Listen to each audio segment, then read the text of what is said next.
91.9 Friends FM frequency friends की mid day मसाला শুনছো আর নীলাঞ্জনার সঙ্গে এখন in conversation Dr. Ashmita Biswas, dietitian, BSc, MSc Applied Nutrition, specialized in clinical nutrition, PCOS, weight management and ketogenic diet. Dr. Biswas, welcome 91.9 Friends FM. Hello Nilanjana, hello everyone. শোনা যাচ্ছে তো পুরো clear? একদম ওকে well, তো আমরা এবারে যে প্রশ্নটা করতে চলেছি আপনাকে সেটা হচ্ছে যে as a dietician with expertise in clinical nutrition আপনি বয়স্ক মানুষদের কি ধরনের ডায়েটারি চেঞ্জেস রেকমেন্ড করেন যাদের ধরুন আপনার ডায়াবেটিস রয়েছে, হাইপারটেনশন রয়েছে, ওয়েট গেইন একটা ওটাকে একটা ম্যানেজের ব্যাপার থাকে, which are very much common in older adults. তো বেসিক্যালি যেটা করা হয় অবশ্যই একটা ব্যালেন্স ডায়েট তাদেরকে প্রোভাইড করা হয়, মডিফাইড ব্যালেন্স ডায়েট, বিকজ সেখানে একটা ফাইবার রিচ ফুডের কোয়ান্টিটিটা একটু বাড়াতে হয়, কারণ এদের দেখা যায় যে কনস্টিপেশন হচ্ছে বা এরা খেতে চাইছে না, এদের অ্যাপেটাইটটা চলে গেছে। আর সেম হচ্ছে ডায়াবেটিস থাকলে তারপরে ওয়েট ম্যানেজমেন্ট করতে গেলে সেখানে একটা ক্রুশিয়াল রোল প্লে করে ফাইবারস, এবং তার সাথে কমপ্লেক্স কার্বোহাইড্রেটটাও দরকার, গুড অ্যামাউন্টে গুড কোয়ালিটি ফ্যাট দরকার, ওমেগা 3 দরকার, ঠিক আছে। তার সাথে গিয়ে প্রোটিনটাও খুবই ভালোভাবে দরকার, প্লাস তার সাথে একটু ফ্রুটস গুলোকে যদি ইনক্লুড করানো যায়, vitamin C rich like citrus fruit, guava, তার সাথে যদি আমরা একটু ভিটামিন ডি টাকেও ইনক্লুড করাতে পারি উইথ ডেয়ারি প্রোডাক্টস বা কার্ড, যেগুলো আমাদের প্রোবায়োটিক হিসাবে কাজে দেয়, মানে ওভারঅল হেলথের একটা ইমপ্রুভমেন্ট হবে, ডাইজেস্টিভ সিস্টেমে একটা ইমপ্রুভমেন্ট আসবে। আর ডাইজেস্টিভ সিস্টেম ইমপ্রুভ হওয়া বা গাট ইমপ্রুভ হওয়া মানে এই সব সমস্যাগুলো বা লাইফস্টাইল ডিসঅর্ডার যেগুলো আছে এগুলোকে আমরা অনেকটাই ম্যানেজ করতে পারি, মেডিকেশন তো সাথে আছেই। একদমই রাইট। এর ছাড়া আরেকটা জিনিস আমরা যেটা বলতে পারি সেটা হচ্ছে যে এই এল্ডার পিপল যারা আছে তারা যদি একটা কমিউনিটি ক্রিয়েট করে বা নিজেদের বাড়ির মধ্যেই সবাই মিলে, ফ্যামিলির সবাই মিলে যদি একটা মানে যোগা সেশন বা একটা মেডিটেশন সবাই মিলে 2-5 মিনিটের জন্যই করলো, এই অ্যাক্টিভিটিটাও কিন্তু আমাদেরকে খুব ভালো একটা মানে এফেক্ট দেয় আমাদের বডিতে, মেন্টাল হেলথটাকে ঠিক রাখার জন্য, স্ট্রেস লেভেলটাকে ঠিক রাখার জন্য, প্লাস খাবার দাবার গুলো যাতে প্রপার ওয়েতে ডাইজেস্ট হয়, আর রাতে ঘুমটাও ভালো আসে। এদের কিন্তু ঘুমটাও ভালো হতে চায় না, বেশিরভাগ দেখবে যে এরা পিলসের ওপরে থাকে, ঘুমই আসছে না। তো এই জিনিসগুলো খুব দরকার, ওভারঅল একটা চেঞ্জেস আমাদের লাইফস্টাইলে তার সাথে ডায়েটে, এই চেঞ্জেস গুলো আনলে বেটার হয়। Right right.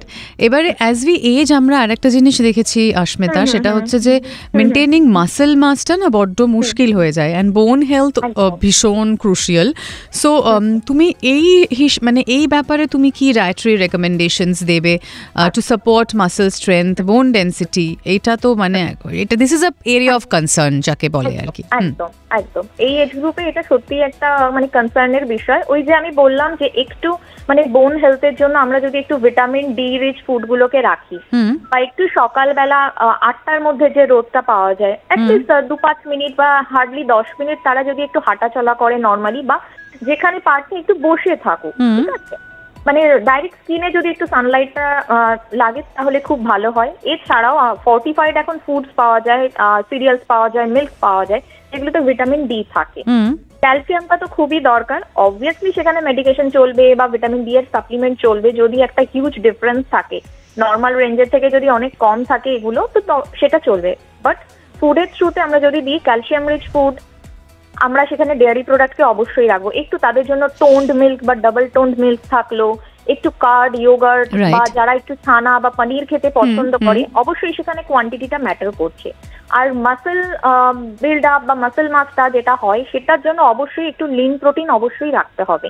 এখানেও সেই আগে বললাম যে গুড কোয়ালিটি প্রোটিন, একটু মাছ রাখা হলো, ছোট সাইজের মাছগুলো থাকলো, বা ডিমটা দেয়া হলো। এখানেও একটা ব্যাপার আছে যে ডিমের কুসুমটা দেবো কি দেবো না, অবশ্যই কুসুমটা দেবো, সেখানে গুড কোয়ালিটি ফ্যাট আছে, ওমেগা আছে। এবার সেটা কতটা দেবো, একটা উইকের হিসাব যদি ধরি, সেখানে মানে আমি কদিন তাকে শুধু এগ হোয়াইট দিতে পারি আর কদিন তাকে ফুল এগটা দিতে পারি, সেটা ম্যাটার করছে। সেটা পার্সন টু পার্সন ভ্যারি করবে, যে তার যদি আর কোনো হেলথ ইস্যুস থাকে সেটা দেখে নিয়ে পুরোটা সেটা আমরা দিতে পারি। এছাড়াও কিন্তু আমার ডেয়ারি প্রোডাক্টের মধ্যেও প্রোটিনস রয়েছে, যেটা আমি অলরেডি কভার করে গেছি। মাশরুমটাও একটা খুব ভালো সোর্স, ঠিক আছে, যদি কেউ মাশরুম খেতে পছন্দ করে, শুট করে যায়, তো তারা খেতে পারে। আর একটা যেটা বলা যে আমাদের সবার প্রিয় বা দেখতে পাই আমরা ডাল, ডাল, যত রাইট। ধরনের ডাল আছে সেই ডালগুলো ইনক্লুড করা যেতে পারে। যদি মেজর কোনো কিডনিতে কমপ্লিকেশনস না থাকে, অবশ্যই একজনের গাইডেন্স নিয়ে, ডায়েটিশিয়ানের গাইডেন্স নিয়ে তারপরে জিনিসটাকে স্টার্ট করা। Very very important across all ages, আমি এটা সবসময় বলি। আর এবারে জিজ্ঞেস করি অস্মিতা, তোমার ভিউতে জাগৃতি ধামের কতটা ইম্পর্টেন্স রয়েছে এল্ডার কেয়ারে এই সময় দাঁড়িয়ে? আচ্ছা, জাগৃতি ধাম যেটা আমি মানে বলবো যে মানে খুবই ভালো একটা প্লেস বা একটা খুব ভালো জায়গা, যেখানে বেসিক্যালি শুধু মানে একটা হয় যে হ্যাঁ একটা ঘর পাওয়া গেছে বা একটা ঘর আছে, সেখানে একটা বাড়িতে মানুষকে রাখা হচ্ছে, ওল্ড পিপলদেরকে, কিন্তু এই জায়গাটা যেটা হয় শুধু তাদের মানে কি কি দরকার, ওয়েলনেস যেটা, হলিস্টিক ওয়েলনেস যেটা, তাদের ওভারঅল হেলথের একটা খেয়াল রাখা, মেন্টাল হেলথেরও খেয়াল রাখা, মাঝে মাঝে বিভিন্ন সেশনস অ্যারেঞ্জ করানো, অ্যাওয়ারনেস ক্যাম্পেইন করা, বা তাদেরও একটু ভালো লাগলো প্রপার ওয়েতে তাদেরকে ফুডিংটাকে দেয়া, বা তাদের যা যা মেনটেনেন্স দরকার, সবসময় মেডিকেল এমার্জেন্সি কিছু হলে বা প্রপার ওয়েতে মেডিকেল হেল্পটা দেয়, এই সবকিছু কিন্তু জাগৃতি ধামটা খুব ভালোভাবে মানে হেল্প করে ওল্ডার পার্সনদেরকে। আমার মনে হয় এটা খুবই একটা ভালো জায়গা। আর সব থেকে বড় জিনিস যেটা আমরা ভুলে যাই, যে এত সবকিছুর মাঝে সেলফ রেসপেক্ট, ডিগনিটি, এই জিনিসগুলো খুব ইম্পর্টেন্ট। আমার মনে হয় যে জাগৃতি ধামে যারা থাকেন তারা প্রত্যেকেই মানে খুব ভালোভাবে, খুব মানে রেসপেক্টফুলি তারা সেখানে থাকতে পারছে, বা ডিগনিটির সাথে তারা থাকতে পারছে, সব ধরনের কেয়ার গুলো তারা পারছে, যেটা সবার থেকে বেশি দরকার। সব সময় তো টাকা দিয়ে সবকিছু হয় না, মেন্টাল পিসটা খুব দরকার, সেইটা তারা পাচ্ছে। আমি সেটা বিলিভ করছি, ইভেন আমিও মানে দেখেছি ওনাদেরকে যে তারা মানে মানে তারা এনজয় করতে চাইছে। মানে জাগৃতি ধাম অলওয়েজ চেষ্টা করে নিয়ে সেলিব্রেট করা স্পেশাল দিনগুলো, বা তাদের যেন একা ফিল না হয়। আর আরেকটা জিনিস, যারা আছে একটা কমিউনিটি তারা বিল্ড আপ করছে, নিজেরা অনেক পরিচিত হচ্ছে, ফ্রেন্ডস বানাচ্ছে, বন্ডিং হচ্ছে, এটাই তো দরকার না। সব এজ গ্রুপে একটা মেন্টাল পিস সত্যিই খুব দরকার। আই গেস সেটা পেলে আমরা যেখানে পাবো সেটাই আমাদের ঘর। ঘর তো ওইভাবেই হয়, চার দেয়ালে তো ঘর হয় না। অ্যাবসলিউটলি অ্যাবসলিউটলি অ্যাবসলিউটলি অস্মিতা, মানুষটাই ঘর একদম। আর আমরা অনেক ইম্পর্টেন্ট ইনফরমেশন পেলাম তোমার কাছ থেকে অ্যাবাউট দিস ডায়েট থিং। খুব ভালো লাগলো কথা বলে। Thank you so very much. That was doctor Asmita বিশ্বাস।